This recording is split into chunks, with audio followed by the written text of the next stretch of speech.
কুমিল্লা সিলেট মহাসড়কে ২ শতাধিক gas cylinder বোঝাই একটি ট্রাক উল্টে সড়কে বিস্ফোরিত হয়ে ভয়াবহ অগ্নিকাণ্ডের ঘটনা ঘটেছে। আজ বুধবার ভোর ৪:৩০টার দিকে ব্রাহ্মণবাড়িয়া শহর বাইপাসের বিরাসার এলাকায় এ ঘটনা ঘটে।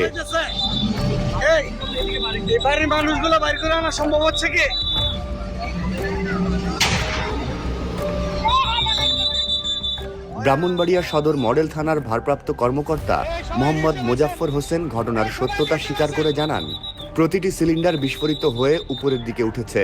সড়কের বেহাল অবস্থার কারণেই ট্রাকটি উল্টে যাওয়ার ঘটনা ঘটে।